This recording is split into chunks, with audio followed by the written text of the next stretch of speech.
Hey everybody, it's Zach again at newtotorah.com, coming in making a video on a topic tonight that I usually get hit with every so often, and it came up this week on my blog, and that is stoning our children. And what does it mean to stone our? Should we stone our children? I get asked time and time again, and people who are new to Torah have been asked, and they don't know how to answer this question because it looks like right here in Deuteronomy that says we should stone our children if they disobey us. All right, let's go over the verse. And before we get into the verse, let me just tell you this. We have to get this idea out of our heads when we get asked this question of these little children coming up who have disobeyed their parents by sticking their hand in the cookie jar when they shouldn't have, and now we have to stone our children. It's very clear in Deuteronomy 6 that we are to raise our children up in the way that they should go, teaching them the Torah, teaching them these ways to instruct them, and so that they will not forget these ways. And they should, learn to live their lives according to this Torah. And so, if we are to instruct our children, that includes disciplining them when they mess up or when they rebel. This is not killing them. This is not stoning them. What we see in Deuteronomy 21 is completely different compared to what we see in Deuteronomy 6 on instructing our children. These are not little kids in Deuteronomy 21 that this topic is addressing. But let's go ahead and read the verse, because you know what?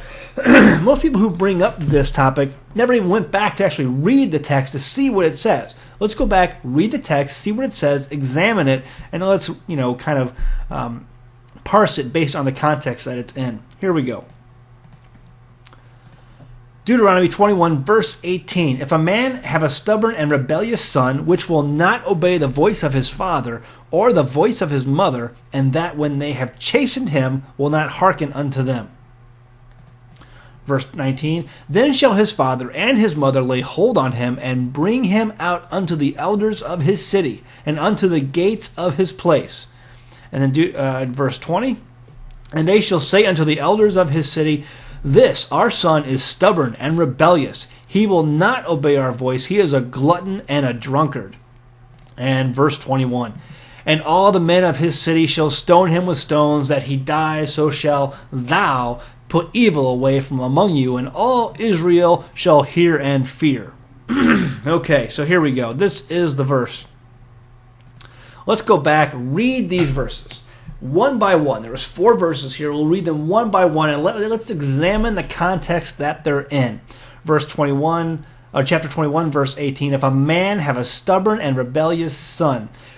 And we have to get this out of our minds. Now, a lot of translations will put child in here, or children. Excuse me. This is not some 4-year-old kid. This is not some 8-year-old, some 12-year-old, some teenager. This is not some little kid. This is talking about an adult. This is talking about a child who is rebellious, who's grown up and who's living out a lifestyle that is contrary to Torah, who is breaking God's law. And what 1 John 3:4 says, sin is transgression of the law. He's living a sinful lifestyle, contrary to what the Father instructs us to live. And so that's what this is right here. And it says right here that has not obeyed the voice of his father or the voice of his mother, and that when they have chastened him will not hearken unto them. This is a son who has grown up and who is being corrected, and he continues to rebel. Now let's also understand that Isaac was 40 years old before he married Rebekah, his wife. It doesn't say he had any other wives, so this is really Isaac under his father's covering here. Okay, this is Isaac under his father's household. And so he's 40 years old. But is he still the son of his father? Of course he is. Absolutely. So what we're seeing here is not some little kid. We're looking at an adult. Someone who's probably over the age of 20, who is counted as a man, and who continues to live in the land of Israel, and who lives a lifestyle that's contrary to Torah. He's doing the things that pagans do, and not the things that Israelites do, Hebrews do. Let's look at the next verse.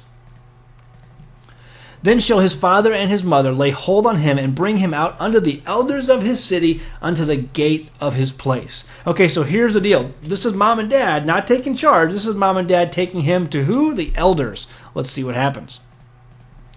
And they shall say unto the elders of his city, This our son is stubborn and rebellious, and he will not obey our voice. He is a glutton and a drunkard. So here right now, this is not some 12-year-old, okay? Some, Dennis the Menace kid.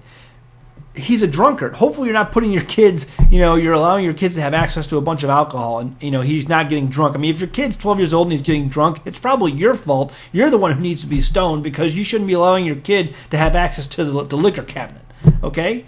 Or the wine bottle. So get the wine bottle away from your kid. This is not kids. This is some adult grown child who's rebelling against the authority of his parents and the authority of Torah.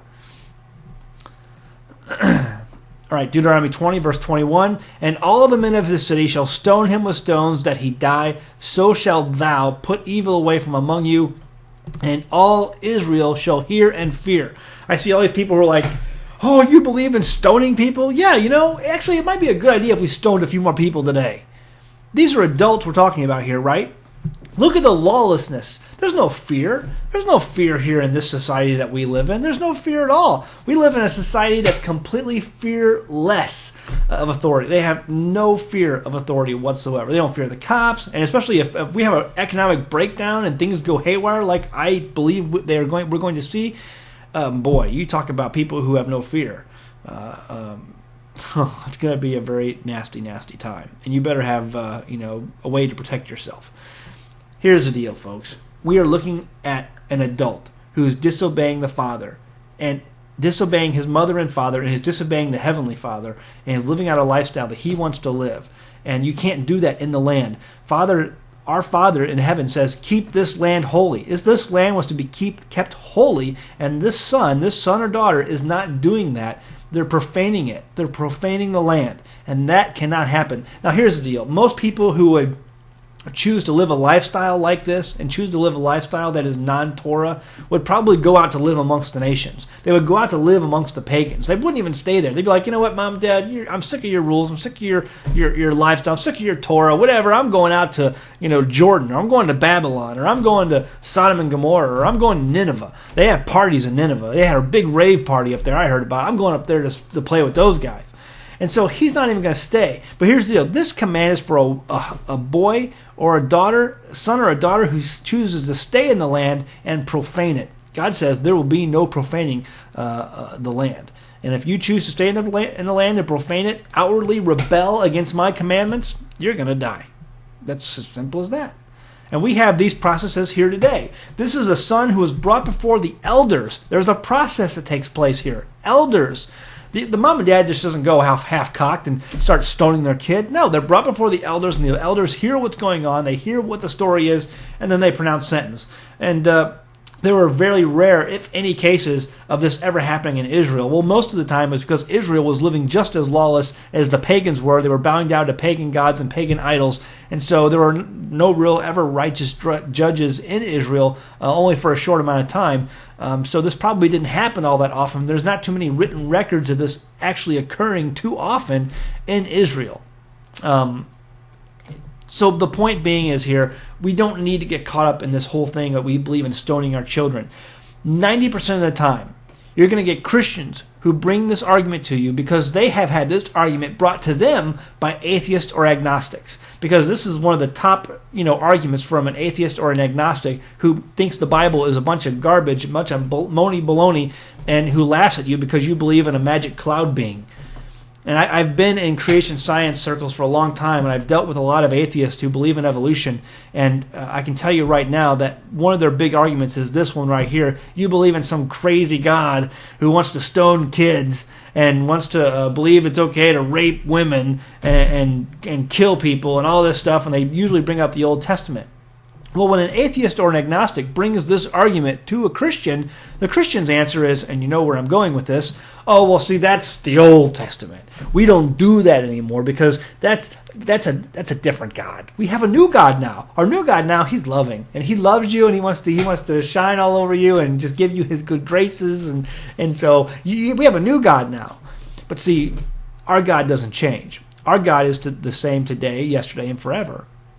And so that answer is not very good for an atheist. And the atheist doesn't buy that answer. And so he goes, all right, well, you go keep believing in your magic cloud being who's full of love and grace and wants to love on you and who's a different God than this God over here who stones children. The problem is the Christian doesn't know how to answer that question because they don't understand Torah. They don't understand the Father's instructions. And so they come up with the answer that they were taught by their pastor, who was brainwashed from seminary, that we are now worshiping a new God, a new way to God, this God called Jesus, and he is the grace and the love, and he's different than that other God. That other God was a meanie. He was a meanie God. We don't like that God. He's like the crazy uncle we keep in the basement. Everybody knows he's there, but nobody wants to talk about him. That's the Old Testament. And so, atheists deserve a good answer for this. Atheists deserve an answer when asked this question to us. Hey, listen, what about the stoning of our children? The answer is these aren't children, number one. That's bad translation. Number two, the land was to be kept holy. If it's not kept holy, you put that out from among you. Either they leave or they get stoned. If they don't want to leave, they get stoned. And I think you would agree probably that society could use a few more stonings nowadays. We have society who totally does not fear God. They don't fear authority at all whatsoever, and lawlessness abounds. So yeah, I think we could probably stone people. That'd probably be a big benefit to society today if we did that. So, sue me. Anyway, one thing that keeps coming up every time we do this topic is that the Christian, now the atheist, that will usually end the argument right there. But the Christian always goes back to, well, you shouldn't judge people. You shouldn't stone that. Jesus said, let you who are without sin throw the first stone. Let's examine this. Let you who are without sin throw the first stone. Well, if we examine this a little bit closer, John chapter 8, verse 6, we read that this was a trap. These Pharisees were coming to Yeshua, Jesus, to trap him. And how do we know that? Well, it says right there that it was a trap in John chapter 8, verse 6. And the reason this was a trap, the reason Jesus, Yeshua, knew this was a trap was because when you bring a woman who's accused of adultery, outright adultery, there should be a man there as well. It says in the Torah that both the woman and the man would be punished, would be killed, would be stoned. Not just the woman. The woman's not guilty. The man is also guilty, and the man also who committed the adultery with the woman would be stoned as well. And here we have only a woman. Number two is that there are not 2 and 3 witnesses, because it says right there in chapter 8, verse 10 of John, that there were nobody there to condemn the woman. When you bring an accusation like this, there must be on the basis of 2 and 3 witnesses. And when Jesus said, those who are without sin, you cast the first stone, he's talking directly to the Pharisees who have brought this woman to entrap him because they are sinning by breaking Torah, by bringing a woman, number one, not to a judge over to Yeshua. They should be bringing this to an elder at the gate. And number two, they should be having 2 or 3 witnesses, and there were no witnesses. So that right there is breaking Torah. You're breaking Deuteronomy 19:15. And number 3, there's no man. You're breaking Torah again by not bringing a man also to be stoned. So these Pharisees who were bringing this to Jesus to trap him were breaking Torah in doing so. And so Jesus throws it right back at him. Throws it right back at him and says, hey, listen, you who are without sin, you cast the first stone. It says in that chapter that when they brought this woman to him, he reached down like he didn't even hear him and started writing in the sand or writing in the dirt. What was he writing? Well, it doesn't tell us. But it's a pretty good argument that maybe he was writing Deuteronomy 19:15, which cites the Torah law that says to establish a matter, it must be established on 2 or 3 witnesses. You cannot bring a claim against somebody, a woman or a man, without the witness of 2 or 3 witnesses, without the statements of 2 or 3 witnesses. You can't do it. If you do so, you're breaking Torah. And that's how they were trapping him. They were hoping he was going to say, yeah, let's stone her. Well, wait a minute. There's got to be a witness. You just broke Torah. You're a lawless individual. They were trapping him. Well, they were sinning already by bringing a woman without the 2 or 3 witnesses. So, and number one, they weren't going to a judge. Jesus was not an authority in the temple. He was teaching in the temple, but he was not a judge authority in the temple. And not only that, but where's the man? It takes 2 to tango, right? It takes 2 to tango. Where's the man at? They're breaking Torah by not bringing the other partner in this. It was a trap, and Jesus, Yeshua, saw right through it. Now, we need to mention that this story in John chapter 8 does not appear in any of the earliest Greek texts that we have. It does not also appear in the Aramaic Peshitta. So there is higher, upper level arguments amongst biblical theologians with pointy heads and pointy hats that this snippet of scripture right here in John chapter 8 didn't even exist and was not added until about 500 years after Yeshua in the 6th century, maybe. That's when it first appearing in Greek texts. But the earliest Greek texts none of them have this story of the woman who was caught in the act of adultery. Only the later text. So was it there? Was it not? I don't know. Either way, it doesn't matter. What matters is that these people were breaking Torah by bringing this woman to try and catch Yeshua, Jesus, in an act of breaking Torah. So it's a catch-22. They broke Torah trying to catch Jesus in breaking Torah. But it didn't work. Jesus saw right through it because he knew the Torah. And today's Christian has no idea what the Torah says, has no idea that you establish a matter based on 2 or 3 witnesses, has no idea that that once a woman is caught in adultery, the man also is stoned, not just the woman. But God's going to come back one day. And when this great tribulation happens that I believe is going to happen, we're going to see 2 witnesses come upon this earth. And it's going to hurt. It's going to hurt when they show up because there's 2 or 3 witnesses when they come around this earth. And it's said when they come around that the earth hates them because everywhere they go, destruction follows. And these 2 witnesses are going to bring down hellfire and tarnation on this earth because of their lawlessness. And they're going to pay deeply. And so that's all it takes is 2 or 3 witnesses to establish a matter.